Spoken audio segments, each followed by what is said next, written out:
Buenos recording in progress. Me sale aquí en la computadora.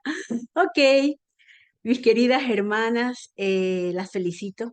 Como dice Dianita, ustedes han ido recorriendo el estudio del panorama bíblico a lo largo de todos estos meses, ya como dice Dianita, en su tercer año. Y no solo que es una meta desafiante, para ustedes, sino también una cosa en la que hay que perseverar. Porque empezar es fácil, decir, vamos a hacer esto, vamos a hacer lo otro.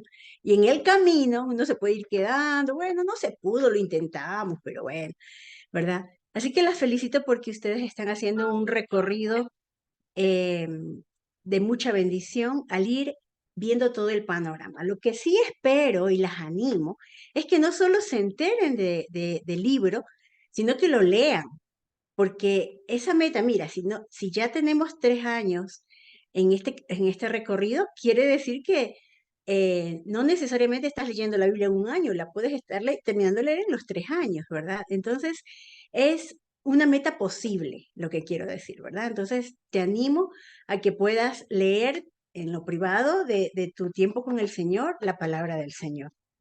Primera de Timoteo. Primera de Timoteo no es otra cosa sino la primera carta que se le escribió a Timoteo, ¿no? Por ejemplo, no hay primera de Efesios, no hay segunda de Efesios, ¿verdad? No hay primera de Filemón y segunda de Filemón, porque a Filemón solo se le escribió una y a los Efesios solo se le escribió una. Cuando ustedes vean primera de Timoteo, segunda de Timoteo, primera de Juan, segunda de Juan, es porque quiere decir que hay más de una, ¿no? En este caso, son las cartas de Pablo a un joven pastor, ¿verdad? A un joven discípulo.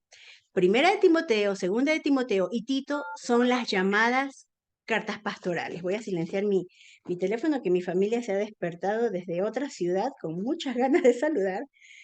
Flaquito, ahí tú mira que los chicos están escribiendo. Los chicos están escribiendo, mi amor. Gracias, mi amor.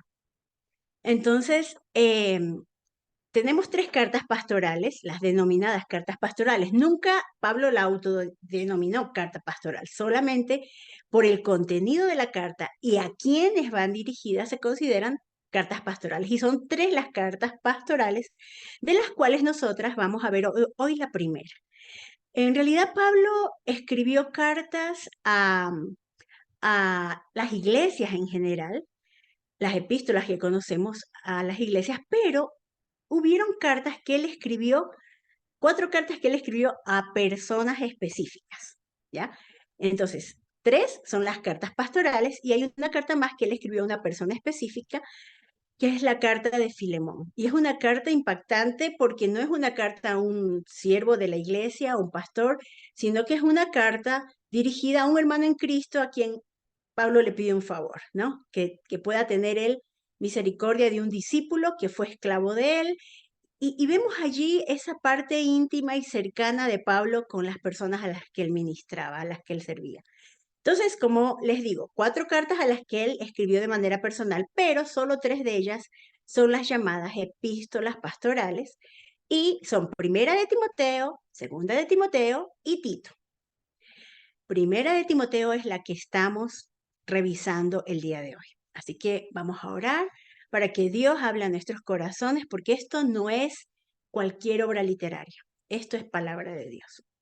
Amado Padre, habla a nuestro corazón y que el sentir de Pablo, la pasión de Pablo transmitida a su joven discípulo y ese genuino hijo en la fe que había en Timoteo, también se pueda evidenciar en nosotros, Padre. En el nombre precioso de Jesús. Amén. Esta carta posiblemente fue escrita entre el 62 y el 63 después de Cristo. A mí me llamó la atención, ayer estaba pensando en unas cosas al revisar toda la información y los años, ¿no? En un campamento que estuvo mi hija, hicieron camisetas que decía, yo soy Hechos 29, ¿no? Ustedes saben que Hechos llega hasta capítulo 28 y ahí se acaba. Y algunos hacen las camisetas, yo soy Hechos 29 porque, o sea, la historia de la iglesia continúa. Pero revisando todos los datos históricos, yo le decía a mi esposo ayer, no, yo creo que hemos de ser Hechos 30 o Hechos 31, porque, a menos que el 29 haya sido súper largo, porque sencillamente hay algo, hay un detalle que yo desconocí al menos, y no sé si ustedes. Vamos a ir a Hechos 28, vamos a ir al último versículo, a los dos últimos versículos de Hechos 28. Todas, por favor, con sus Biblias en la mano, listas, o sus celulares o tablets. Yo sé que algunas son más modernas. Yo no soy tan moderna, yo amo el papel, pero vamos a ver Hechos capítulo 28, versículo 30 y 31. Dice así. Y Pablo permaneció 2 años enteros en una casa alquilada y recibía a todos los que a él venían, predicando el reino de Dios y enseñando acerca del Señor Jesucristo abiertamente y sin impedimento. Ahí termina Hechos, Hechos 28. Y luego contamos muchas veces que luego después de un tiempo, Nerón fue quien mató a Pablo, ¿no? Él odiaba a los cristianos y tomó cartas en el asunto contra uno de los cristianos más reconocidos, que era Pablo. Sin embargo, tal parece que aunque no está registrado, no tenemos ese Hechos 29, aunque no está registrado, tal parece que después de esto, Pablo fue liberado, hermanas, tal como él lo presentía en las cartas de Filipenses, en las cartas que él expresaba, tengo esperanzas de que seré liberado. Tal parece que Pablo, por las escrituras de estas cartas de Timoteo y de 2 de Timoteo y de Tito, tal parece que Pablo fue liberado efectivamente y pudo llegar a Macedonia, pudo llegar a España, a todos esos lugares donde él le decía, quiero pronto irlos a visitar. ¿Sabes que cuando yo leí Hechos, yo digo, uy, ya no visitó Pablo? Cuando yo terminé la última vez que leí Hechos en mi Biblia, digo, ya no visitó Pablo todo lo que él tenía en su corazón, el deseo de visitar. Y yo ahora estoy feliz porque investigando las fechas, los comentarios, los estudiosos, dicen, sí, tal parece, aunque no esté registrado en un libro como tal, que Pablo fue liberado. Y cuando fue liberado, va y visita algunas regiones, entre ellas una en donde ya había iglesia. Ustedes ya estudiaron la carta de los Efesios. ¿Recuerdan el rollo que hubo ahí en Efesios? En Hechos se narra cuando todo el pueblo gritaba, grande Diana de los Efesios, y agarraron preso, lo querían agarrar, destruir al uno al otro, los golpearon. Decían los que eran los artesanos que hacían los templitos de la diosa Diana. O sea, ustedes ya se imaginan, esa ciudad era una ciudad tan conflictiva y allí el Señor levanta una iglesia, probablemente fundada no solo por el testimonio y el evangelio de Pablo, sino por Aquilas y Priscila, que eran los que en ese tiempo eran también fundadores, digamos, de esta iglesia en Éfeso. Entonces, esto era una cosa hermosa que Dios levantó en Éfeso, una cosa que ellos dejaron sus ídolos, dejaron sus dioses, fue una cosa hermosa. Sin embargo, esta iglesia presentaba problemas y eso lo vemos en la carta a los Efesios, ¿no? Falta de unidad, los judaizantes o los judíos menospreciaban a los gentiles. Los gentiles somos como nosotros, los gentiles son aquellos que no tenemos una sangre pura judía, porque todos tenemos algo de sangre de todos, ¿no? Pero en realidad nosotros no somos judíos puros, verdaderos, de que yo pueda decir yo vengo de la tribu de tal, ¿verdad? Entonces, como venían estos gentiles efesios, los judíos, que ya habían creído en Jesucristo, pero ellos se creían con un mejor nivel espiritual, porque ellos tenían la ley y se jactaban de eso. Entonces, por eso Pablo escribe la carta a los Efesios. Pero 2 años después viene esta preciosa carta en que Pablo le escribe a Timoteo, pues luego de esos viajes, cuando sale Pablo de su primer encarcelamiento que termina en Hechos 28, sale Pablo libre, él recorre las ciudades y le ruega a Timoteo, Timoteo, quédate en Éfeso. Mira el rollo que está pasando acá, mira las dificultades, pon en orden aquí las cosas. Y el pobre Timoteo era un joven que nació en Listra, hijo de una mujer judía, pero de un padre griego. Timoteo, ustedes saben, las famosas Loida y Eunice, que ponemos nombres bíblicos, muchas personas ponen nombres bíblicos así, mi hija tiene nombre bíblico, Loida. ¿Y quién fue Loida? No sé. Bueno, Loida fue la abuela de Timoteo y Eunice fue la madre, ¿no? Y estas dos mujeres le instruyeron desde la niñez a Timoteo en la verdad de la palabra de Dios. Así que él nació ahí en Listra, pero era hijo de padre griego. Cuando Pablo llega a Éfeso, perdón, a Listra, que ustedes pueden ver esa historia también en el libro de Hechos, fueron apedreados también, perseguidos, ve a Timoteo como un buen prospecto, porque todos daban buen testimonio de él. Para esto ya Juan Marcos, otro joven que los acompañó al principio, los había abandonado. Así que Pablo le dice a Timoteo, Timoteo, ven con nuestro equipo. Ahora, Timoteo tal parece, por lo que Pablo le escribe y por algunos otros indicios en los otros libros del Nuevo Testamento, parece que Timoteo era un chico un poco tímido, un poco temeroso. Y Pablo le ruega y le dice, Timoteo, quédate. Y seguramente Timoteo, no, pero ¿cómo voy a quedar yo? Mira esta gente, mira cómo son. Yo no puedo. Pablo, como Moisés diría, elige a otro, ¿verdad? Sin embargo, aceptó finalmente quedarse con la iglesia de Éfeso y seguramente hubo una carta previa en que Timoteo le escribe a Pablo diciendo, auxilio, ¿qué hago con esta gente? Mira, está pasando esto, está pasando el otro, está pasando el otro. Y como resultado de eso, yo me quiero imaginar la escena, porque a mí me encanta imaginar, y como dice la Dianita, contando las historias de niños, esto es algo bueno, Dios me dio desde niña, me gustaba imaginar y meterme en historias y hacer voces. Y, y yo me imagino, y quiero que tú también te imagines, a un Timoteo, quizás ahí sentado en la casa donde vivía, y él pensando, ¿por qué acepté esto? ¿Por qué me tuve que quedar con esta gente? O sea, Pablo, ¿cuándo vienes? Yo no puedo, yo no soy el indicado. Todos me menosprecian porque soy joven. Me dicen que no hablo como Pablo, me dicen que no sé mucho. Acá se pelean estos hombres, unos tienen más plata que otros y se creen poderosos por su dinero.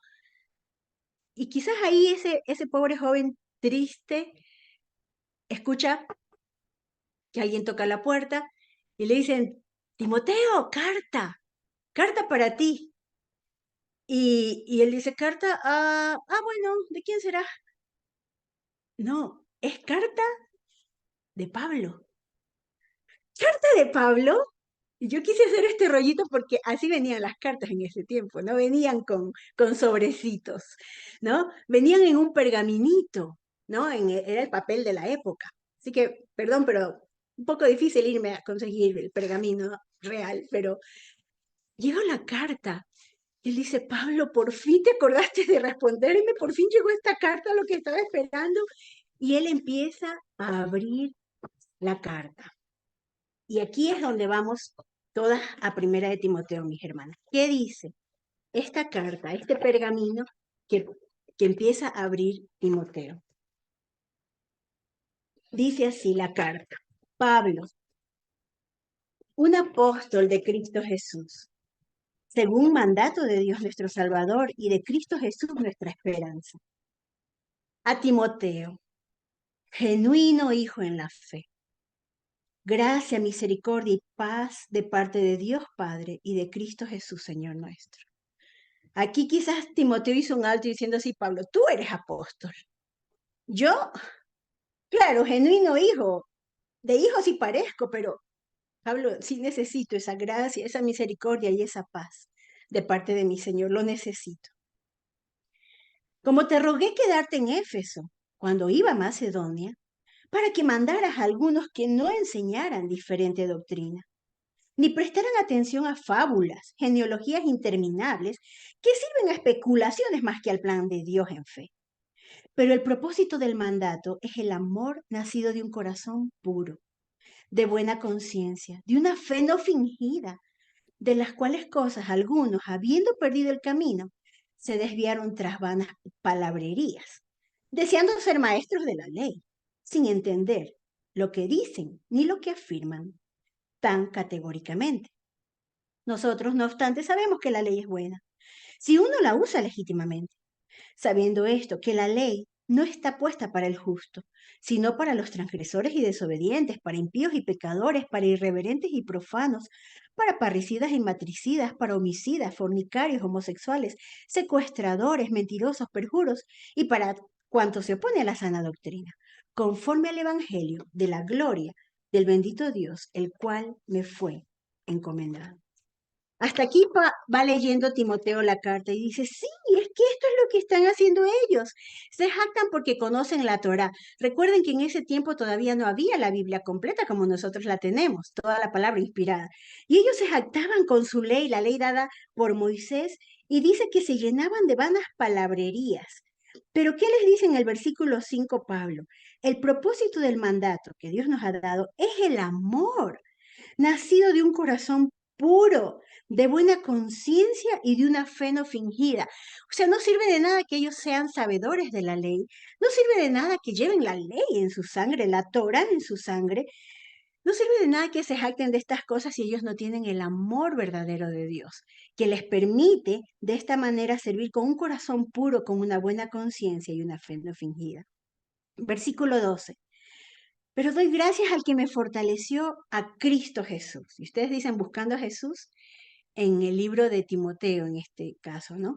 ¿Quién es el que nos fortalece? Cristo Jesús, Señor nuestro, que me tuvo por fiel poniéndome en el servicio, habiendo sido antes blasfemo, perseguidor e injuriador, pero alcancé misericordia, porque ignorando lo hice por incredulidad. Y ustedes recuerdan, este es Pablo, el que iba camino a Damasco a arrastrar y encarcelar a los que pregonaban el nombre de Jesús. Él odiaba el nombre de Jesús, porque era alguien que se autoproclamó Mesías y decía, ¿cómo viene este a quererse proclamar Mesías? No, realmente nosotros no creemos que un hombre común y corriente así, y peor, que murió en una cruz, ¿qué es eso? Y recuerden en Hechos, como narra en Hechos 9, Pablo, el Señor con una luz resplandeciente lo bota del caballo, en ese tiempo se llamaba Saulo de Tarso, y luego el Señor le habla. No, él tirado en el caballo no puede ver, solo ve una luz resplandeciente y el Señor le dice, Saulo, Saulo, ¿por qué me persigues? Dura cosa te es dar cosas contra el aguijón. O sea, ¿qué te pasa? Y él le dice, ¿quién eres, Señor? O sea, él le hace una pregunta que esperaba una respuesta específica. O sea, ¿quién eres? ¿De quién es esa voz? Y el Señor le dice, yo soy Jesús, al que tú estás persiguiendo. No estás persiguiendo a esta gente, no estás persiguiendo a un Ananías, no estás persiguiendo a un Esteban, estás persiguiéndome a mí. Y ahí él conoció a ese Jesús, dice el 13, aunque yo antes era blasfemo, perseguidor, injuriador, pero alcancé misericordia, porque ignorando lo hacía por incredulidad, porque yo creía que así era. Hermanas, ¿cuántas cosas nosotras antes hemos creído?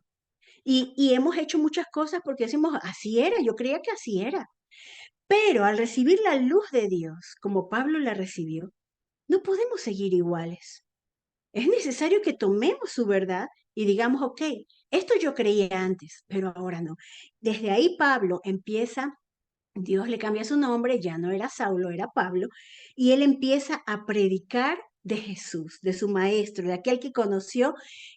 Pablo dice en otra de sus cartas, pues a mí se me apareció como a un abortivo, porque todos los otros apóstoles lo vieron y lo palparon, como dice Pedro, como dice Juan, con sus manos, estuvieron con el Verbo encarnado, caminaron junto a él. Pablo le habría encantado tener ese privilegio, pero tuvo un privilegio como un abortivo, como una yapa, ponle, que Pablo recibió una revelación, por eso está contado entre los apóstoles, porque Pablo recibió la presencia misma de Jesús ahí en ese camino a Damasco y probablemente en otros episodios de su vida, como cuando subió al tercer cielo. Recuerden que Pablo tuvo experiencias que ningún otro hombre tuvo. Y hasta por eso Dios le dio un aguijón en la carne, el famoso versículo que usamos, bástate mi gracia, viene porque había recibido tantas revelaciones del mismo Dios que él podía tender a jactarse y a decir, claro, yo, Pablo, he recibido tanto. Y el Señor le dice, no te jactes, Pablo, mantén agachada tu cabeza y le dio un aguijón en la carne. Y dice la Biblia que Pablo le pidió 3 veces que se lo quite y el Señor le dijo, bástate mi gracia porque en esa debilidad tuya mi poder se va a perfeccionar. Es así como continúa la carta de Pablo a Timoteo. No vamos a poder leer quizás toda, aunque me encantaría, pero les voy a leer estos versículos. Dice aquí, en el versículo 14, pero la gracia de nuestro Señor sobreabundó con la fe y el amor que hay en Cristo Jesús. Fiel es la palabra y digna de toda aceptación. Aquí está leyendo Timoteo esta palabra. Mira lo que dice el 16, el 15. Que Cristo vino al mundo a salvar a los pecadores. Esa es la palabra que debemos compartir, Timoteo. Esa es la palabra en la que te pido que primero te afirmes tú y luego la compartas a los demás. Primero, Cristo vino, Cristo Jesús vino al mundo. ¿Para qué vino? ¿A pasear? No, vino a salvar a los pecadores. Y Pablo dice, de los cuales yo soy el primer pecador. Y el 16, pero para esto alcancé misericordia, para que Jesucristo mostrara toda longanimidad, primero en mí, como ejemplo de los que están por creer en Él, para vida eterna. Y eso dice Pablo diciendo, mira, pero Dios hizo esto, tan injuriador yo era, tan blasfemo yo era, tan malo yo era. Recuerda que Pablo, en ese tiempo Saulo, autorizó la muerte de Esteban. O sea, si hay uno de los personajes que yo más aprecio en la iglesia primitiva es Esteban. Qué hombre del Señor, qué pasión y amor por su Salvador. Y Pablo, ahí, dame esa ropa, apedréenlo, apoyando que lo maten.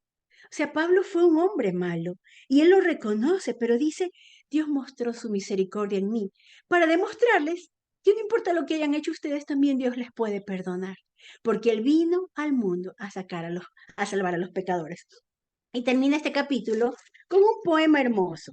Es un poema que dice, al Rey de los siglos. Yo lo he escuchado en canción, ahí me viene, al Rey de los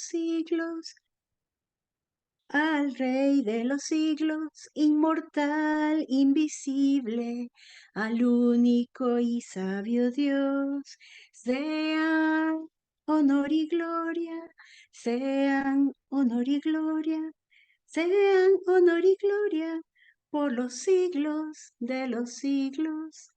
Amén. Mi hijo está últimamente sacando porciones de la escritura y poniéndole música, como son músicos, tal cual. Y este es uno de esos cantos, un poema al Señor, a ese Rey de los siglos, porque este Jesús que vino al mundo es el Rey de los siglos. Mira, no muere, es inmortal. Mira, es invisible, no lo puedes ver, a quien amáis sin haberle visto. Recuerda que no lo hemos visto nosotros.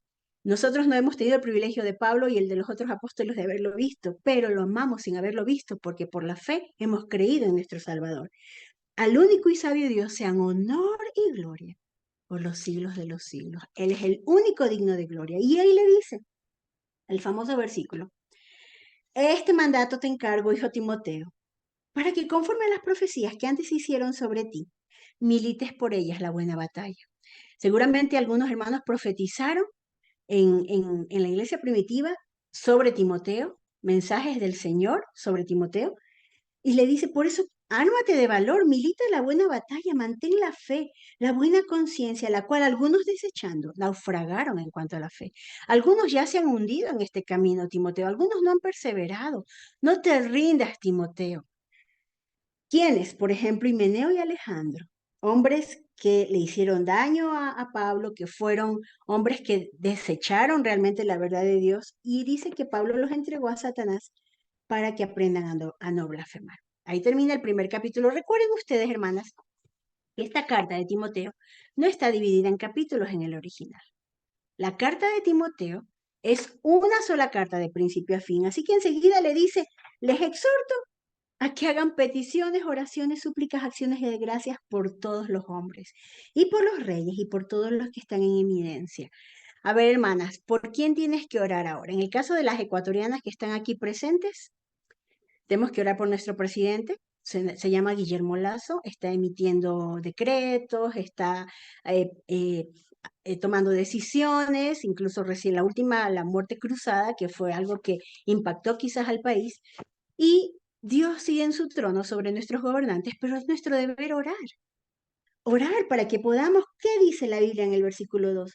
Vivir tranquila y sosegadamente, con toda piedad y dignidad, porque esto es bueno y aceptable delante de Dios nuestro Salvador, el cual desea que todos los hombres sean salvos y lleguen al conocimiento pleno de la verdad. Entonces, nuestro deber no es, Dianita, proclámate precandidata a la presidencia o proclámate alcaldesa. Eso no nos está diciendo, ¿verdad? ¿Qué nos está diciendo? Nos está diciendo oren. por sus gobernantes, porque Dios quiere llegar a ellos, a sus vidas con la salvación. Y me encanta, el versículo 5 dice, porque hay un solo Dios, un solo mediador entre Dios y los hombres, un hombre, Cristo Jesús, el cual se dio a sí mismo en rescate por todos, cuyo testimonio fue dado en sus propios tiempos, para lo cual yo fui puesto como predicador y apóstol, digo verdad, no miento, y maestro de los gentiles, en fe y en verdad. Hasta allí les anima a orar, ¿no? Primero, ya en el primer capítulo, Pablo le dice a Timoteo, mira, no te estreses por estos que se jactan de conocer la ley. Si ellos no están evidenciando amor verdadero, esta gente no está viviendo el Evangelio, porque el Evangelio es que Cristo Jesús vino al mundo para salvar a los pecadores y eso es lo que tienes que predicar. Olvídate de las genealogías, que si tú viniste de acá, que tú eres hijo de padre griego, que tú no sé cuánto, porque el Señor, como dice en Efesios, Él derribó la pared de separación y en Él ya somos un solo pueblo. Así que, Timoteo, no te estreses, no les hagas caso, déjalos. Así como Himeneo y Alejandro finalmente serán juzgados por el Señor, deja también a esos falsos que quieren destruir la unidad de la iglesia. Pero también acá en el capítulo 2 les anima a orar por los gobernantes, a desafiarle a poder compartir ese evangelio que hay un solo Dios y un solo mediador entre Dios y los hombres. Y para esto yo fui puesto maestro, dice Pablo, entre los gentiles. Recuerden que Pablo fue llamado principalmente a predicar a los no judíos, a los gentiles. Pero ahí les da consejos, hermanas, que quizás eran parte de lo que en la carta anterior Timoteo le había escrito a Pablo. Quizás le dijo, pero mira, acá los hombres están actuando de esta manera, las mujeres están actuando de esta otra manera. Y en realidad este pasaje, esta última parte del capítulo 2 de Timoteo, es una porción que ha sido muy, muy controversial, hermanas, en muchas iglesias. Y el feminismo se opone a este tipo de cosas, mandando a Pablo a calificativos tales como eres un machista, Pablo no era un hombre que valoraba a las mujeres, y no es ese el caso, para nada, hermanas. Recuerden que Éfeso era una ciudad muy influenciada por la idolatría a Diana de los Efesios. Entonces, las mujeres ahí eran de mucha influencia, eran dueñas y señoras en los medios políticos y sociales, ¿no? En los medios económicos. Y claro, Dios nos ha dado muchas capacidades a las mujeres, hermanas. Claro que sí, eso no lo negamos, pero para ser usadas conforme al plan de Dios y al diseño de Dios, no conforme a nuestra deseo y a nuestro anhelo que nace, hermanas, de esa codicia de Eva. Y eso lo vamos a ver en este pasaje. Versículo 9. Primero el 8. Quiero que los varones oren en todo lugar, levantando manos santas, sin ira ni cuestionamiento. ¿Qué pasaba? Como estos hombres se jactaban de la ley, seguramente estaban orando, sí, Señor, te alabamos, sí, Señor, tú, el dueño de la ley, tú, pero sus manos no estaban siendo santas. O sea, ante el Señor esas manos sucias, contaminadas de ira, contaminadas de pelea, el Señor le decía, ni me muestres ni tus manos ni tu vida, porque tu oración no pasa ni del techo.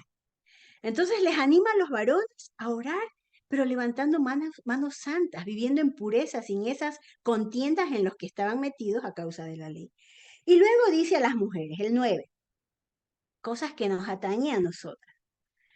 Asimismo, que las mujeres se atavíen con ropa decorosa. O sea, no está diciendo no se vistan, no está diciendo no se atavíen, está diciendo sí, atavíense, pero con ropa decorosa, con sensatez y decencia, no con peinados ostentosos, ni oro, ni perlas, ni ropa costosa. Como ustedes saben, en ese tiempo eh, habían diferentes estatus sociales dentro de la iglesia, porque la gente iba conociendo a Cristo, como ahora también se ve. Puede ser que una hermana tenga más dinero que otra, listo, pero no quiere decir por eso que se va a venir a la iglesia con todas las ollas puestas y menospreciando a la otra porque tiene aretitos de fantasía, ¿no? Y realmente aquí dice esos peinados ostentosos, cuenta la historia sobre las mujeres en Éfeso que en ese tiempo se entrenzaban el cabello, pero poniéndose hilos de oro, ¿no? Hilos dorados, hilos de oro entre cada trencita y con perlas. perlas reales, perlas de verdad, no las de fantasía que nosotras usamos. Y ellas iban con todos esos peinados elaborados porque mientras más alta era tu sociedad, tu estatus económico, pues más perlas y más oro tenías en tu peinado. Por eso dice, peinados ostentosos, ni oro, ni perlas, ni ropa costosa. No, a ver, mujeres, qué es que están haciendo estas mujeres ahí en Éfeso? Le dice Pablo a Timoteo. Mira, aconséjales a ellas, y obviamente esta carta se hizo pública, por eso llegó a nuestras manos. Le dice, aconséjales que no se vistan de una manera ostentosa, que no se peinen de una manera ostentosa, sino con modestia, como cae bien a las mujeres que profesan reverencia a Dios por medio de buenas obras. Lo que va a resaltar la vida y la belleza de una mujer son sus buenas obras y no todo lo que se haya echado encima. Pero viene el versículo controversial en el 11. A ver, ¿qué pasa, Timoteo? Esas mujeres en Éfeso están gritando ahí en la congregación, imponiéndose, diciendo, a ver, escúchenme. Ya me la imagino ahí toda entrenzada a una de ellas con su oro, sus perlas, y diciendo, a ver, escúchenme todos, voy a decir algo. Y claro, como ella era pudiente, era rica, tenía dinero, todo el mundo, a ver, ¿qué va a decir la doña tal? Imagínate el nombre ostentoso que debe haber tenido. Él dice, mira, la mujer aprenda con tranquilidad con toda sujeción, pero no permito a la mujer ni enseñar ni dominar al varón, sino estar tranquila, dice el original. Ahora, esto significa, yo no veo aquí el machismo. ¿Esto significa acaso que la mujer no puede opinar? ¿No puede ayudar a la iglesia? ¿No puede enseñar, en este caso, como lo estoy haciendo yo a las damas? Pues claro que no. Claramente dice el original, no permito a la mujer enseñar ni dominar al varón, sino estar tranquila. Así vea, paz, me cayó aquí la una y paz, me cayó aquí la otra. O sea, quédate tranquila, Nancy. Mejor, cállese, cállese. No domine a su marido, ni tampoco a los líderes de la iglesia. No es tu papel empezar a tratar de liderar y a poner orden a las cosas. Es que no, pues que si yo no digo algo, acá nada pasa. Acá la cosa no se mueve. Si yo no digo algo, ellos están ahí. No, yo tengo que decirles y hacerles ver. Hermanas, callémonos. Si puedes hacer algo por los líderes de tu iglesia que quizás te decepciona, ver que no están haciendo lo que deberían estar haciendo, ora. Y dice que nos sujetemos. La mujer aprenda con tranquilidad, con toda sujeción. Y viene una razón, hermanas. Y es una razón válida hasta el día de hoy, el 13, porque Adán fue formado primero y después Eva.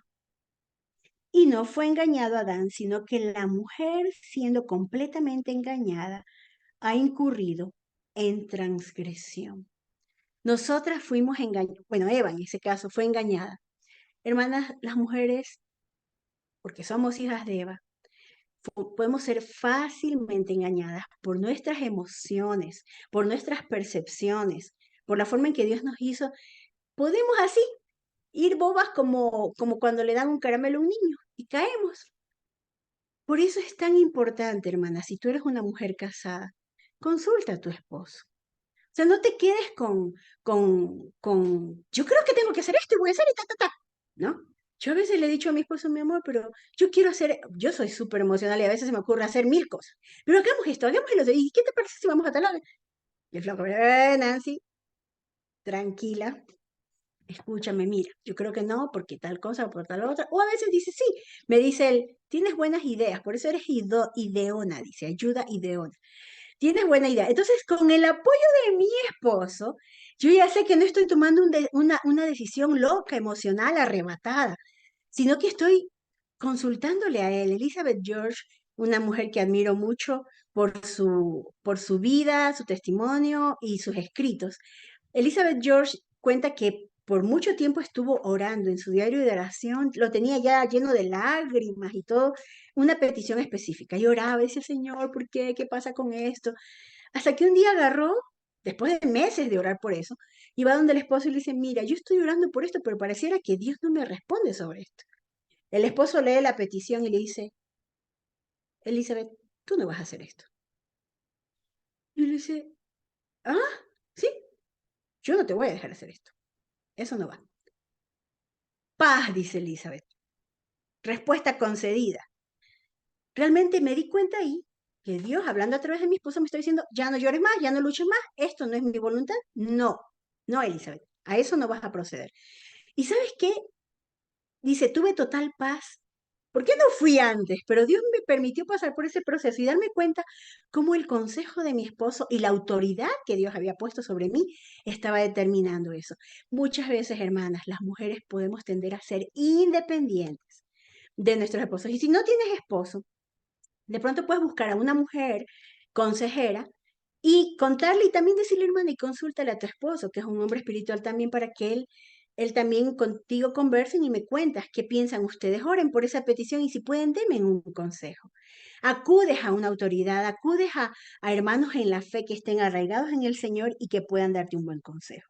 Y él termina un versículo también controversial, el capítulo 2, pero será salvada mediante el nacimiento si permanece en fe, amor, santificación y sensatez. Hermanas, ahí no es que se refiere, eh, aunque hay diferentes opiniones en cuanto a esta interpretación, se salvará engendrando, dicen algunos que será engendrando hijos, que al tener hijos va a ser, y pobre mujer, entonces la que no puede tener hijos no es salva, ¿no? No tiene que ver con eso, sino que tiene que ver realmente con el obrar de Dios, como ya no somos hijas de Eva. Somos hijas de Eva, pero ya no somos perdidas y ahora somos redimidas.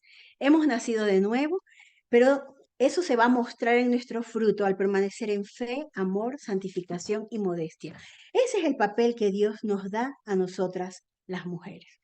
El capítulo 3 no voy a leer, como les digo, versículo por versículo, pero aquí nos da requisitos para los ancianos de la iglesia, los líderes, los obispos, como se traduce directamente del griego, igual los diáconos o ministros de la iglesia.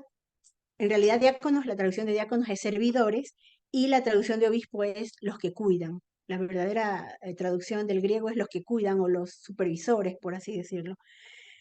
Si alguien desea, dice ahí, vienen requisitos, 17 requisitos hay aquí para poder calificar para ser un sobrevedor de la iglesia. Hermanas, esto ha causado también mucha controversia, porque hay, hoy por hoy, tú vas a las iglesias y ves un pastor que no ha sido marido de una sola mujer, sino que va por su tercera o cuarta mujer, ves un pastor que tiene a sus hijos en desorden, ves las redes y aún anda en discoteca y viven bajo su techo. Ojo, yo no estoy diciendo hijos que ya salieron del hogar y que agarran su rumbo y ya son independientes, pero si un siervo de Dios tiene bajo su techo hijos en desobediencia y rebeldía, lamentablemente no está calificando para poder ser sobrevedor de la iglesia y obispo. Yo no estoy poniendo estas características. Pablo, inspirado por el Espíritu Santo, está diciéndole a Timoteo 17, una, marido de una tiene que ser irreprensible. ¿Qué es irreprensible, hermanas? Irreprensible, y aquí yo tengo una tacita de té, de café. Irreprensible es, esta taza no es irreprensible, porque esta taza, no sé si alcanzan a verle, tiene una oreja. Esta taza tiene de dónde agarrar. Para que algo sea irreprensible es que no tengo de dónde agarrarle.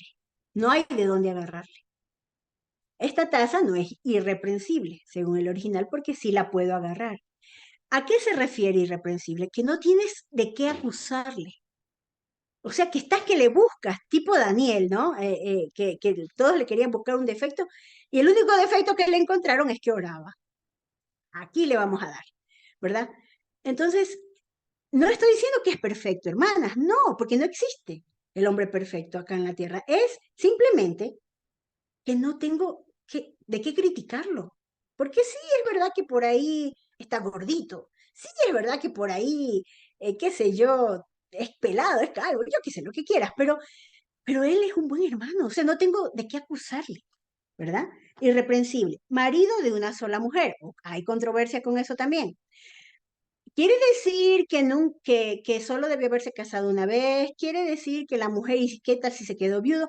Bueno, obviamente, hermanas, primero, no puede ser polígamo. Obvio, que algunos dicen, no, aquí se refiere que no sea polígamo, pero eso no solo los obispos, todos. Pero hermanas, lamentablemente, aunque nos guste o no, aquí uno de los requisitos de los ancianos es que no haya tenido un matrimonio previo, al menos mientras conocía al Señor, mientras era creyente. Ojo, no estoy hablando de uno que fue inconverso, que se divorció siendo inconverso, llegó a la fe, se casó. Es diferente porque dice la Biblia que en 1 Corintios 5:17 que las cosas viejas pasaron. Todo eso pasó y todo es hecho nuevo. Pero conozco hermanas, pastores, que siendo cristianos, se volvieron a casar porque dejaron a su mujer o su mujer los dejó, o yo qué sé, y se vuelven a casar siendo cristianos y están con el pastorado. Hermana, no es que ellos pasan a ser personas de segunda clase, no es que Dios los ama menos, pero no cumple con los requisitos para él ser el pastor o él ser el obispo de esa congregación. No lo digo yo, lo dice la Biblia. Dice, marido de una sola mujer, sobrio, o sea, que no sea dado al vino, prudente, decoroso, hospitalario, apto para enseñar. Hermanas, muchos dicen, pongámosle al pastor al hermanito, porque es que es buena gente, es bien lindo. Pero el pobre hermano a la hora de enseñar se da las mil vueltas, no sabe, no se prepara, ¿no? Hermana, no está cumpliendo los requisitos porque tiene que el que se para en el púlpito abrir la palabra y trazarla bien como obrero que tiene que dar cuentas a Dios que usa bien la palabra de verdad. No puede pararse a contar de sus experiencias, del viaje que hizo la última vez y de bla, bla, bla y de las noticias. O sea, para eso pongo YouTube y veo las noticias. O sea, voy a la iglesia y te lo digo porque nosotros como ministerio nos toca visitar iglesias. Y he ido a iglesias donde yo abro la Biblia y estoy esperando y él me cuenta y me viaje a tal parte y fuimos a evangelizar. Y dice, ¿dónde hicimos esto? ¿Y sabes qué? En una de esas iglesias tuve que cerrar la Biblia porque nunca leímos un solo versículo. Todo él habló de sus experiencias y sí, usaba el nombre de Jesús, usaba a Dios, pero no expresaba la palabra de Dios, para eso tienes el púlpito, hermano. Para eso Dios te dio esa posición.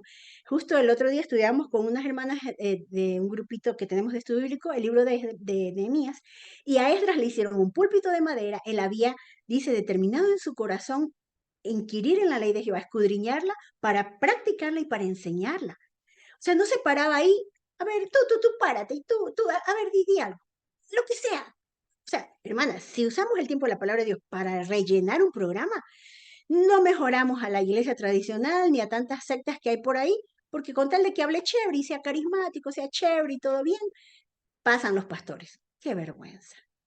Tiene que el obrero ser apto para enseñar, dice. No adicto al vino, no pendenciero, que ande peleando, sino amable, apacible, no amigo de la plata o del dinero. ¿Por qué? Hermanos, muchos usan y lo dice en este mismo libro, la piedad como fuente de ganancia, porque me están pagando un sueldo. Y si yo me salgo de aquí, ¿de qué vivo? Entonces me toca quedarme acá, así que aquí me quedo. Pero parece que el pobre tipo, o sea, no tiene ni visión del llamado, ni visión, ni amor por la palabra. ¿Qué hace ahí? Solo por la plata. Que cuide bien su propia casa, que tenga a sus hijos en obediencia con toda respetabilidad. Porque si alguno no tiene cuidado de su propia casa, ¿cómo será cuidada la iglesia de Dios? No un neófito. ¿Qué significa un neófito? No un nuevo creyente. Porque es nuevecito y ya lo ponemos, ¿no? El otro día escuchaba el testimonio de un pastor, él andaba en grupos de rap, andaba en drogas y conoció a Cristo. Y Dios lo transformó de una manera tan linda que todos lo invitaban a las iglesias a dar su testimonio. Y resulta que un hermano se le acerca un día y le dice, hermano, está muy lindo lo que tú compartes, pero tú necesitas ser discipulado. Y él, ¿y qué es eso? ¿Verdad? Y allí, gracias a Dios, él empezó a buscar a alguien que me disipule y fue y habló con un pastor, disipule, mi hermano. Este chico se cambió de ciudad para poder ser discipulado con el pastor que estaba dispuesto a discipularlo. Y hoy es pastor de una iglesia grande en otro país. Pero necesitas crecer, no un neófito. No porque, claro, es que tengo algo que contar. El nuevo creyente, claro que tiene algo que contar. Es feliz porque tiene algo que contar. Pero necesita crecer antes de ser un obispo o un anciano o un pastor en una iglesia. Necesita crecer en la fe, porque si no, va a caer, dice, lleno de arrogancia, en acusación del diablo y no va a tener un buen testimonio, como dice en el 7, para con los de afuera, sino que caerá en descrédito y lazo del diablo. Y el diácono, hermana, eso para el obispo. Y el diácono, pues aquí viene otro. No tiene que ser con doblez de lengua, tiene que ser digno, no adicto al vino, no ha habido de ganancias deshonestas, todos los requisitos. Y también que cuide, que pueda ser sabio en cuanto a su casa, dice más adelante. Pero las mujeres, porque también hay diaconisas, que sirvan siendo irreprochables, dice, perdón, el 11, las mujeres sean serias, no calumniadoras, sobrias, fieles en todos. Y otra vez vuelve a los diáconos, maridos de una sola mujer igual, que cuiden bien a los hijos y a su casa, porque los que sirvieron se ganan una buena posición y mucha confianza en la fe que es en Cristo Jesús. Y ahí le dice, bueno, espero pronto ir a ver, pero mientras tanto te escribo esto para que sepas cómo debe comportarse en la casa de Dios, que es la iglesia del Dios vivo, columna y baluarte de la verdad. Hermanas, Pablo no tomaba a la ligera la formación de una iglesia o cómo se conducían en la iglesia. Hay muchas hermanas líderes en la iglesia como diaconisas, pero lamentablemente están en chismes, ¿no?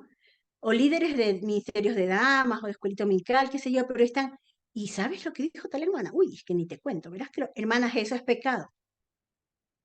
Eso es pecado. No tienes, no, deberíamos morir de vergüenza de andar chismeando o hablando de una, así sea con el famoso lema, ¿para qué ores te cuento? ¿Y por qué no oras tú? Si dice la Biblia que la oración eficaz del justo puede mucho. O sea, la pregunta es, ¿esta hermana le incumbe este tema o solo tengo el dulce sabor, como dicen proverbios, que los chismes son manjares? Es que tengo que contarle esto a alguien. Ya sé a quién le voy a contar, a tal hermanita, ¿verdad? Entonces, hermanas, el misterio de la piedad es mucho más grande y aquí nos habla, terminando el capítulo 3, de que el Señor se manifestó en carne, fue justificado por el Espíritu, visto por los ángeles. Recuerden que los ángeles anunciaron el nacimiento de nuestro Salvador cuando Él vino en carne. Justo de eso habla al final del capítulo 3. Visto por los ángeles, proclamado entre los gentiles y creído en el mundo y recibido luego arriba en gloria. Y los últimos capítulos, pues bueno, aquí tenemos el capítulo 4, ¿verdad? Que habla acerca de que en estos postreros tiempos habrán hipocresías de hombres mentirosos que enseñarán malas doctrinas y tiene similitud con lo que leíamos en el capítulo 1, pero veamos lo que dice el versículo 7. Dice, pero evita las fábulas profanas y propias de viejas. Ejercítate en la piedad, porque el ejercicio corporal para poco aprovecha, pero la piedad es provechosa para todo, teniendo promesa para la vida presente y para la vida venidera. Ahora, ejercítate para la piedad. Hermanas, la piedad es vivir de acuerdo al mandato de Dios. Eso es piedad, vivir piamente. Ustedes ven que a los padres católicos les ponen Juan Pío, no sé cuánto, Pablo Pío, no me acuerdo. No le ponen Pablo impío, porque pío es lo contrario a impío. Piedad, ejercítate. ¿Cómo te puedes ejercitar para la piedad? El ejercicio corporal para poco aprovecha, dice, porque en esta época todas esas naciones, incluyendo Éfeso, tenían mucho énfasis en eventos deportivos, en competencias, en ejercitarse. Sí, está bien, no estamos diciendo, dice ahí, que el ejercicio corporal, el ejercicio no sirve para nada. No, sí, sí sirve, claro, pero para poco. Al lado de lo que sirve ejercitarte para la piedad, hermana, te pregunto, ¿cómo te estás ejercitando tú para la piedad? Tengo amigas que, por ejemplo, van al gimnasio, ¿no? No, yo los admiro, a los que son fieles en hacer sus deportes, sea en su casa, yo les admiro porque tienen perseverancia y disciplina. Pero, hermanas, antes de cualquier otra disciplina que tengamos, yo, por ejemplo, soy música, aquí tengo atrás mío un piano, y para poder avanzar en una obra, en una partitura o algo, tienes que practicar. No te va a salir así a la primera. Tienes que practicar, tienes que ejercitar tus dedos. Ejercítate, ¿verdad? Hay una persona que por ahí tiene capacidad para hacer pasteles, pero, por ejemplo, en mi caso, yo hago un pastel, el de chocolate. Mi hija también tiene la receta y le sale muy rico también, pero tenemos la práctica, es como que venga, tan, tan, tan, tan, bla, bla, bla, bla, bla, y todo el mundo dice, qué rico tu pastel de chocolate, a mí no me queda igual aunque me diste la receta. Yo no sé, pero creo que es la práctica, porque capaz me meto a hacer otro pastel y no me sale tan rico, pero con ese tengo práctica porque es el que rápido le meto batidora, tata, y tuvo el pastel, ¿verdad? Estoy ejercitada en eso, por así decirlo. Ahora, ¿cómo te ejercitas en la piedad, hermana? ¿Qué hago? La palabra de Dios y la oración, hermanas. Y ahí es donde vienen varios otros consejos que él le da a Timoteo. Vamos al versículo 11. Dice, continúa mandando estas cosas y enseñándolas. Y le dice en el versículo 12, nadie menosprecie tu juventud. Timoteo, yo sé que tú te sientes muy joven para esto, pero tú has sido discipulado, yo te he entrenado. Sé que quizás no tienes mi edad, ni mis canas, pero Timoteo, nadie tiene por qué menospreciarte porque tú tienes la palabra del Señor. Y le dice, pero eso sí, Timoteo, sé ejemplo. O sea, tú no puedes decir, aquí me dejó Pablo, verán, obedezcan. No, tu ejemplo es lo que va a hacer que estas personas vean una diferencia. Dice, en palabra, en conducta, en amor, en espíritu, en fe y en pureza. Todas esas áreas, Pablo, Timoteo, tú tienes que ser ejemplo. Pero mientras voy, ahí viene el ejercicio. Dedícate a la lectura, a la exhortación, a la enseñanza. No descuides el don que hay en ti, que te fue dado por medio de profecía, con la imposición de las manos del consejo de ancianos. Dedícate a ellos, dedícate a ellas, a estos consejos que le da, para que tu aprovechamiento sea evidente a todos y ten cuidado de ti mismo y de la doctrina. Persevera en ello, porque haciendo esto te salvarás tanto tú como los que te escuchan. Y no está hablando aquí, como dicen algunos, de pérdida de salvación, de que Timoteo no era salvo, no, sino que realmente en eso consiste la salvación. Hermanas, ¿cómo está tu vida de lectura de la palabra de Dios? Claro, aquí nos reunimos bonito en el Zoom, que hola hermana, sí, bonito, allá, lindo, ajá, estaba chévere. Pero ¿cómo estás leyendo tú a solas la palabra de Dios? Hermanas, hay tantos distractores hoy en día. El Internet creo que ha sido para muchos la perdición, la televisión. Y no estoy hablando porque necesariamente vemos algo malo, sino porque nos roba preciosos minutos y horas de nuestra vida. En lugar de ejercitarnos en leer la palabra, en estudiarla y luego ir y orar y clamar al Señor por las peticiones que tienes en tu corazón o por lo que Él te está mostrando en su palabra. Esa es la forma de ejercitarte en la piedad. ¿Tienes un lugar, tienes un rincón de gimnasio espiritual en tu casa? ¿Tienes un escritorito o una mesita o una maletita? Yo tengo una canastita que es una canastita que me compró mi esposo en Montecristi, una canastita de pajita. Y ahí meto, porque claro, ando subiendo, ando bajando y a veces hago mi devocional en la mesa del comedor, a veces lo hago en mi cama, a veces lo hago en el piso porque está dando sol del otro lado, entonces me gusta, me siento ahí en ese rincón para que me dé el solcito porque hace frío. Bueno, no importa el lugar, pero tienes que tener tu gimnasio.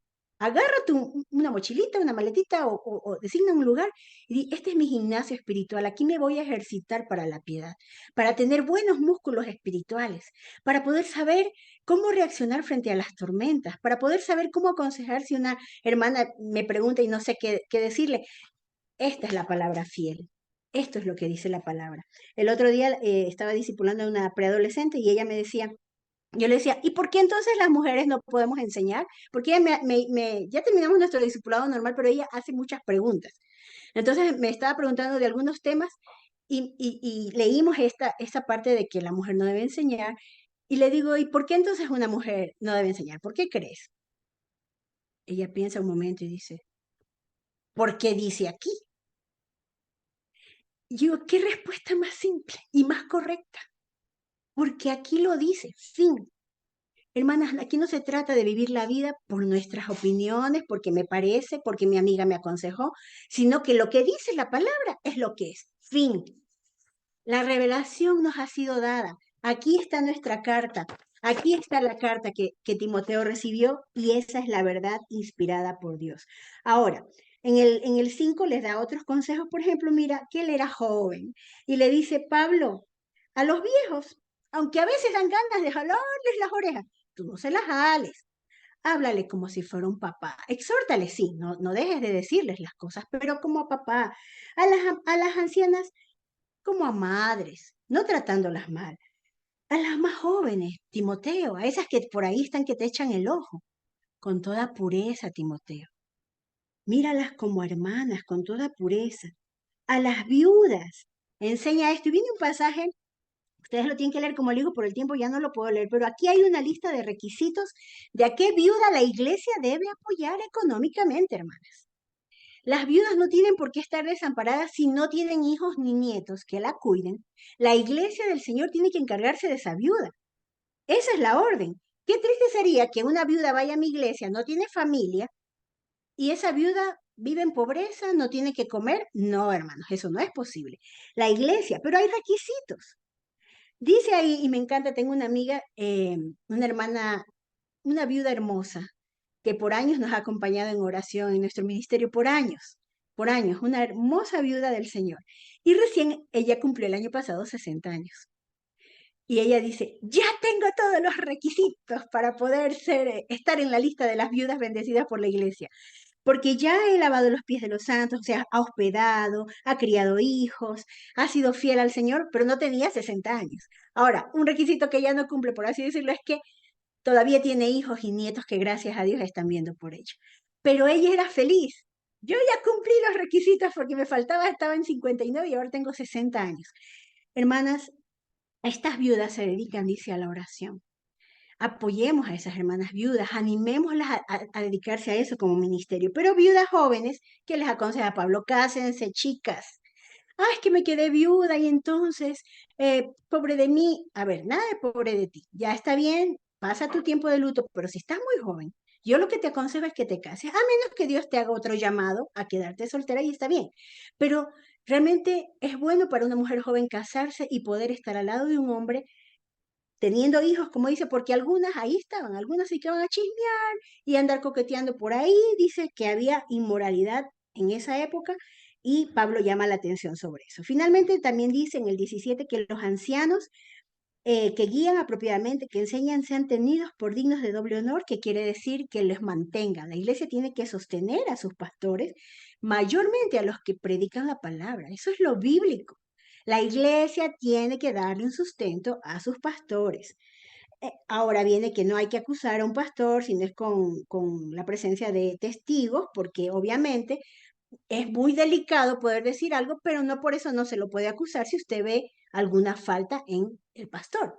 Pero tienen que haber testigos y hacerlo en el temor de Dios. Así que bueno, ahí le encarga todo eso y hay un consejo físico que también le dan el 23, y es que ya no bebas agua porque parece que el agua en ese tiempo en Éfeso era contaminada. Obviamente no había agua potable y parece que los pozos de alguna manera estaban contaminados y habían personas, como es el caso de Timoteo, que les afectaba mucho al estómago. Por esa razón les recomienda tomar un poco de vino. Como ustedes saben, algo de vino puede tener algo, un porcentaje de alcohol que permite purificar eso y limpiarle de las bacterias que tuviera. No con eso está autorizando a que, ya vimos los pasajes anteriores, a que Timoteo se emborrache y cosas así. No, le dice, usa un poco de vino. Era como para él una medicina por causa de tu estómago, ¿no? Ahora, algunos usan este pasaje para decir, sí, podemos tomar vino y todo. Mira, hay diferentes posiciones en cuanto a eso. Si es un poco de vino, yo no soy quien para juzgarte, pero en mi caso, en lo personal, he decidido abstenerme totalmente del vino para evitar caer en otra tentación mayor. Y por eso sí aconsejamos que cada creyente evalúe. Sí, ahora ya no, ahora ya hay otras medicinas, hermanas. Hay unas que se llaman Digestopan, Digestotal, les recomiendo, vaya, son enzimas digestivas. No, ay, aquí dice que debo tomar vino por mi estómago. No, cuidado, porque algunos han caído en esa trampa de que un poquito, un poquito, un poquito, y luego han terminado en adicciones. Cuidado, cuidado, cuidémonos, tenemos que estar alerta. El diablo siempre nos quiere esclavizar. Y finalmente también habla de los amos, de los esclavos que se deben a los amos. Si son creyentes, le dice, sírvanlos como hermanos en Cristo, con mayor gozo. Y termina diciendo, si alguno enseña otra doctrina que no se amolde a esto, pues entonces, o entregados por soberbias, por palabras, a esos no les hagas caso, o sea, aléjalos de la iglesia, ¿no? Y también habla de las riquezas. Hermanas, nada trajimos a este mundo, dice el 7, nada podemos sacar. Así que teniendo sustento y abrigo, estemos contentos con esto. ¿Sabes? Como te digo, había varios estatus económicos ahí en la iglesia en ese tiempo. Y este pasaje es muy importante, hermanas, porque algunos de estos tipos que discutían, que enseñaban, dice ahí, que ellos veían la piedad como un negocio, una oportunidad para ganar dinero. Pero gran negocio es la piedad, o sea, ese es el verdadero negocio. Ahí te sacas la lotería, como quien diría. Con la piedad acompañada con gozo, porque nada trajimos a este mundo, en el 7 nada podemos sacar. Así que teniendo sustento y abrigo estemos contentos, porque los que quieren enriquecerse caen en tentación y trampa, en muchas codicias insensatas y dañinas que hunden a los hombres en ruina y destrucción. Raíz de todos los males, perdón, es el amor al dinero, el cual codiciando algunos se descarriaron de la fe. Y le dice, pero tú, oh hombre de Dios, huye de estas cosas, sigue tras la justicia, la piedad, la fe, el amor, la paciencia, la mansedumbre. Timoteo, no estés cobarde, pelea la buena batalla de la fe, echa mano de la vida eterna, para allá vamos, a la cual fuiste llamado delante de muchos testigos y declaraste la buena confesión. Te encargo delante de Dios, el que da vida a todas las cosas, y de Cristo Jesús, el que dio testimonio de la buena confesión delante de Poncio Pilato, que guardes el mandamiento. ¿Cómo lo vas a guardar? Sin mancha, irreprensible, hasta la aparición de nuestro Señor Jesucristo, el cual a su debido tiempo lo manifestará. Y viene otro poema con el que termina esta carta. El bienaventurado y único soberano, el rey de los que reinan y señor de los que gobiernan, el único que posee inmortalidad, que habita en luz inaccesible, a quien ningún hombre vio ni puede ver. A él, Timoteo, sea honor y dominio eterno. Amén. Y bueno, a los ricos encárgales que no pongan su esperanza en las riquezas, porque cualquier rato se les cae todo. Más bien que hagan bien con su dinero, que atesoren para sí mismos un buen fundamento para el porvenir. Y termina el 20. Oh, Timoteo, guarda el depósito, evita pláticas vanas y profanas y las opiniones contradictorias de la falsamente llamada ciencia, la cual profesando algunos erraron al blanco acerca de la fe. Timoteo, la gracia sea con vosotros. Y termina Timoteo de leer esta carta. Seguramente dice Pablo, esto es lo que yo necesitaba. Estaba tan desanimado, ya no tenía fuerzas. Me siento débil ante estos ricos, débil ante estas señoras mandonas, débil ante estos hombres tan poderosos aquí en Éfeso. Pero tú me has animado a pelear la buena batalla, me has animado a ser ejemplo para ellos a pesar de mi juventud, me has animado a vivir en santa, en una vida santa y en una conciencia limpia, y me has dejado el mejor regalo, que es saber que la gracia del Señor está conmigo. Voy a compartir esta carta con algunos hermanos de la iglesia de Éfeso. Les voy a contar lo que tú me has aconsejado. Gracias, Pablo. Gracias, Señor, por esta palabra de ánimo. Gracias porque sé que tu verdad es eterna. Gracias porque sé ahora cómo conducirme en la casa de Dios, que es columna y baluarte de la verdad. Así termina esta primera carta de Timoteo. La segunda carta de Timoteo, hermanas, que ustedes van a ver la próxima vez, ya fue escrita desde la prisión otra vez. Ahí sí, previo a la muerte de Pablo. Pero esta carta Pablo la escribió en libertad todavía, y luego, y también la de Tito, y luego la de segunda de Timoteo va a escribirla desde la prisión, y luego de eso Pablo va a ser asesinado probablemente por Nerón. En una época luego de que él mismo mandó a incendiar la ciudad y luego acusó a los cristianos de haberlo hecho. Hermanas, ¿qué te puedo decir? Nosotras somos como esas Timoteas, discípulas de este maestro, de este apóstol que como un abortivo recibió revelación del Señor. ¿Y qué nos dice la palabra? Ninguno te tenga en poco, hermano. Sea por tu juventud, por tu poco conocimiento, por lo que sea, no. Sé ejemplo, en palabra, en conducta, en espíritu, en fe y en pureza. Pero también pelea la buena batalla. Peléala y ejercítate para la piedad. ¿Qué mujeres vemos ejemplares aquí? ¿Sabes cuáles? Loida y Eunice. No se las menciona en este libro, pero fueron la madre y la abuela de Timoteo, que pusieron en ese chico temor delante de Dios, amor por la ley de Jehová. Y por eso ahora tenemos aquí un Timoteo siendo pastor en la iglesia de Éfeso, siendo sumiso a la enseñanza de la palabra de Dios también a través del apóstol, porque hubieron mujeres que a pesar de tener un esposo griego, en el caso de Eunice, un padre griego, Timoteo, que lo influenciaba a cualquier otra cosa menos hacia Dios, ellas no por eso se rindieron y dijeron, Timoteo va a ser un hombre que tema a Jehová. Que la gloria sea para el Señor, mis hermanas, el único y sabio Dios inmortal e invisible que nos puede sostener en este caminar cristiano. Oremos, Padre. Gracias por la carta a Timoteo. Gracias porque nos has dejado allí tantas enseñanzas hermosas y por sobre todo verdaderas para aplicar en nuestras vidas. Ayúdanos a pelear la buena batalla, Señor. En la siguiente carta, Pablo va a decir, he acabado la buena batalla. Todavía no la acabamos. Tenía todavía cartas que escribir, iglesias que visitar, pero él fue ejemplo también en pelear esa buena batalla. Ayúdanos a perseverar porque no sabemos cuándo será el último día de nuestra batalla, pero que seamos fieles, mi Señor, con tu ayuda. En el nombre precioso de Jesús. Amén.